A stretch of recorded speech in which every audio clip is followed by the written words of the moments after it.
Lição 2. A deturpação da doutrina bíblica do pecado. Textuário. Por isso, nenhuma carne será justificada diante dele pelas obras da lei, porque pela lei vem o conhecimento do pecado. Romanos 3, verso 20. Verdade prática. O pecado de Adão arruinou toda a humanidade. Contudo, Jesus Cristo pode regenerar eficazmente o pecador. Leitura diária. Segunda, 1 João 3,4. Pecado é transgredir a lei de Deus. Terça, Romanos 5,12. O pecado de Adão passou a toda a raça humana. Quarta, 2 Coríntios 5,17. Em Cristo, o pecador torna-se uma nova pessoa. Quinta, 1 Pedro 1,15. A santidade é um princípio ético e moral da fé cristã. Sexta, Hebreus 13,4. A prostituição não pode macular a sexualidade do cristão. Sábado, 1 Coríntios 6,19. O corpo do cristão é morada do Espírito Santo. Leitura bíblica em classe, Romanos 3, 9 a 20. Pois que, somos nós mais excelentes? De maneira nenhuma. Pois já dantes demonstramos que, tanto judeus como gregos, todos estão debaixo do pecado. Como está escrito, não há um justo, nenhum sequer. Não há ninguém que entenda, não há ninguém que busque a Deus. Todos se extraviaram e juntamente se fizeram inúteis. Não há quem faça o bem, não há nenhum só. A sua garganta é um sepulcro aberto, com a língua trata enganosamente. Peçonha de áspides está debaixo de seus lábios, cuja boca está cheia de maldição e amargura. Os seus pés são ligeiros para derramar sangue. Em seus caminhos há destruição e miséria. E não conheceram o caminho da paz. Não há temor de Deus diante de seus olhos. Ora, nós sabemos que tudo o que a lei diz aos que estão debaixo da lei o diz, para que toda a boca esteja fechada e todo o mundo seja condenável diante de Deus. Por isso, nenhuma carne será justificada diante dele pelas obras da lei, porque pela lei vem o conhecimento do pecado. Comentário. Introdução. A queda no Éden transmitiu à humanidade a inclinação do coração humano ao erro. Por isso, a regeneração é o único meio possível de desfazer as consequências do pecado em que a natureza humana só pode ser transformada pela obra de Cristo. Tito 3, 5 e 6.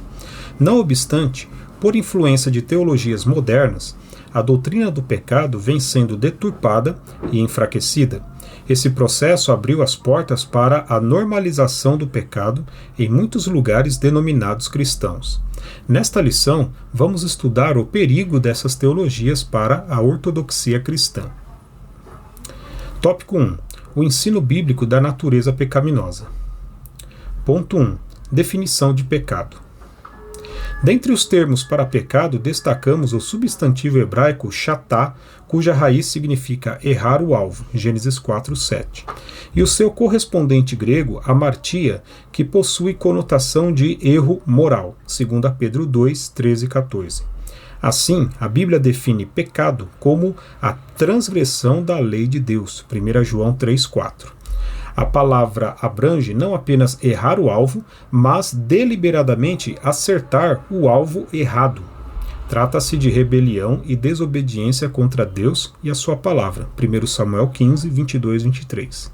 Além disso, o pecado afasta o homem de Deus, fazendo-o pecar contra o próximo. 1 João 1, 6, 7. E por se omitir em fazer o bem. Tiago 4, 17. Portanto, pecado é a condição do homem não regenerado e só pode ser expelido por meio do novo nascimento. João 3, 3 ao 7.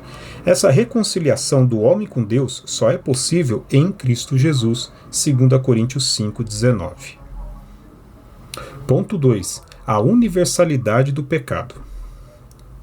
O ser humano foi criado em estado de inocência, sem pecado, perfeito, Eclesiastes 7, 29, e dotado de livre-arbítrio, Gênesis 2, 16 e 17. Porém, o primeiro homem escolheu desobedecer a Deus e a sua queda corrompeu toda a humanidade, Gênesis 3, 9 ao 19. O pecado de Adão foi transmitido a toda a raça humana, Romanos 5,12.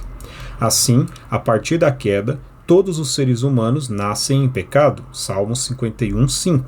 Portanto, o pecado não é passado adiante meramente pela força do mau exemplo, mas é um mal inerente à natureza humana, Romanos 7, 14 a 24. Em consequência disso, todo ser humano está debaixo da escravidão do pecado e da condenação da morte, Romanos 3, 23, 6, 23. Apesar de corrompida pelo pecado, a natureza humana pode ser eficazmente regenerada pela fé em Cristo, Romanos 3, 24, 2 Coríntios 5, 17. Ponto 3. Corrupção total. É o estado de corrupção mental, moral e espiritual da natureza humana, Romanos 3, 10 a 18. Nesse aspecto, a inclinação para fazer o errado é resultado do pecado, Gênesis 6, 5, Romanos 5, 19. Por causa da queda, todas as áreas de nosso ser foram corrompidas. Essa corrupção impede o homem de tomar a iniciativa no processo de regeneração, Romanos 8, 7 e 8. Ele só pode ser liberto do pecado após o convencimento do Espírito, João 16, 8. Sem essa ajuda divina, ninguém pode ser transformado, Tito 3,5. Ou seja, o livre-arbítrio precisa ser divinamente restaurado, Romanos 2,4. Somente por meio da graça o homem recebe capacidade para crer, arrepender-se e ser salvo, Romanos 3, 24, 25. Dessa forma, a libertação do pecado não provém de nenhum esforço humano, mas é gratuita e divinamente ofertada, Romanos 6, 23, Efésios 2, 8 e 9. Tópico 2. As teologias modernas. Ponto 1. Teologia do pecado social. A tese do pecado social remonta aos concílios católicos de Medellín, 1968, Colômbia, e Puebla, 1979, México. Essa tese defende que o pecado é algo que se constrói por meio de estruturas opressoras, tais como a pobreza, a injustiça e a desigualdade. Dessa maneira, a redenção do pecado não se restringe ao aspecto espiritual, sendo preciso tratar as questões sociais. O pecado deixa de ser tratado no nível da moral e passa a ser considerado no nível econômico e social. A mudança de ênfase do pecado original, natureza humana, para o pecado social, estrutural, enfraquece a responsabilidade moral do pecador. Então, deixa-se de enfatizar a causa para explorar os sintomas. Mateus 23, 27 e 28. A partir daí, resolver as questões da ordem social é visto como solução para o problema do pecado. Naturalmente, essa é uma deturpação do ensino bíblico a respeito do pecado. Ponto 2. Teologia da libertação. A teologia da libertação tem afinidade com as ideias socialistas de Karl Marx. Essa teoria busca libertar o oprimido das estruturas opressoras da sociedade. Ela nasce na década de 1970 com Gustavo Gutierrez, Peru, e Leonardo Boff, Brasil. Para eles, o estudo teológico não deve estar centrado em doutrinas bíblicas para libertar o homem do pecado, mas na indignação social para libertar o homem da injustiça social, econômica e cultural. Desse impulso surgem as teologias de cunho emancipatório de gênero, transexualidade, de sexualidade, homossexualidade e de raça. Uma de suas vertentes é a teologia da missão integral, TMI. O grande impacto dessas influências é que a fé cristã é reduzida à militância política socialista e marxista. As pautas sociais e progressistas são disfarçadas pela roupagem de evangelho, postas acima dos valores morais do reino de Deus. Então, transforma-se o evangelho em inconformismo, criticismo e assistencialismo. 1 Coríntios 15, 19, Filipenses 3, 18 ao 20. Ponto 3. Liberalismo teológico. Após a Reforma Protestante, 1517, floresce o liberalismo teológico, onde a razão é colocada acima da revelação divina. Como resultado disso, a inspiração, inerrância e infalibilidade das Escrituras são questionadas. Os milagres e o sobrenatural são considerados mitológicos. As doutrinas da fé são reinterpretadas e ressignificadas. Troca-se a mensagem da salvação de arrependimento, confissão de pecados e mudança de caráter por uma visão progressista que enfatiza a transformação social pelo paradigma do marxismo. Assim, o pecado é relativizado, o ecumenismo religioso é propagado e toda a experiência espiritual é considerada válida. O ideário da teologia liberal é de oposição às antigas doutrinas bíblicas que se fundamentam na revelação das Escrituras, 2 Timóteo 4:3. Tópico 3. A normalização do pecado. Ponto 1. Crise ética e moral. Em termos gerais, os valores que regulam a conduta de uma pessoa denominam-se ética.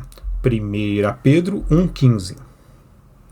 E a prática dessa conduta recebe o nome de moral.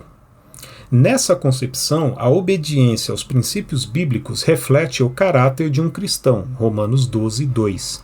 Porém, o conceito deturpado e relativizado do pecado resulta em desvio e falha de caráter, 2 Timóteo 3,5. Desse modo, a sociedade deixa de ser eticamente sólida e se torna moralmente desajustada. Abacuque 1,4. Dessa crise de integridade irrompe ações incompatíveis com a fé bíblica. Romanos 2, 21 e 22. Temas progressistas violam a ética e a moral bíblicas e passam a ser normalizados, tais como a imoralidade sexual, o aborto e o uso de drogas ilícitas. 1 Samuel 2,6, Romanos 1,27, 1 Coríntios 6, 15 e 19. Ponto 2. Imoralidade sexual. A deturpação da doutrina do pecado favorece o avanço da imoralidade sexual. Romanos 1,24. Em defesa da liberdade de decisão sobre o corpo, banaliza-se o sexo pré-conjugal, extraconjugal, normaliza-se a homossexualidade, Romanos 1, 26 e 27, e a doutrina da castidade é vista como opressora, Romanos 6, 12. Nesse aspecto, o afrouxamento da moral, o ensino da ideologia de gênero e a erotização da infância promovem luxúria e licenciosidade.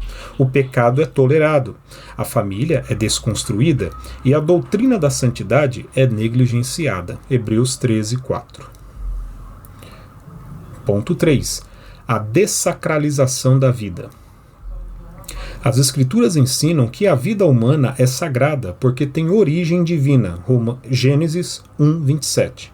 Por conseguinte, a vida é inviolável e deve ser valorizada, 2 Pedro 1,3.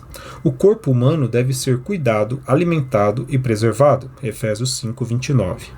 Não obstante, a vulgarização do pecado fomenta ideologias que desprezam a sacralidade e a dignidade humanas. Propala-se a autonomia incondicional sobre o próprio corpo sem as devidas limitações éticas e morais. O slogan "Meu corpo, minhas regras" reivindica o pseudo-direito de a pessoa usar drogas, prostituir-se, abortar, cometer o suicídio e a eutanásia. Assim, o corpo, que é templo do Espírito Santo, é profanado. 1 Coríntios 6,19. A criatura, de modo proposital, afronta a vontade do Criador. Romanos 1, 25. Conclusão. A relativização do pecado que o restringe à solução de pautas sociais em prejuízo da moral e, por sua vez, o exclusivismo moral em detrimento de causas sociais, igualmente, não retratam a fé cristã. Apesar de a Igreja não ser apolítica e nem insensível às desigualdades sociais, o mal primário a ser combatido é o pecado inerente à natureza humana. Uma vez regenerado pela fé em Cristo, o crente repudia as injustiças contra o seu próximo. Romanos 1, 18, 1 Coríntios 13, 6. A igreja atuante é aquela que ainda milita na terra contra a carne, o mundo, o diabo, o pecado e a morte. Efésios 6:12. Amém.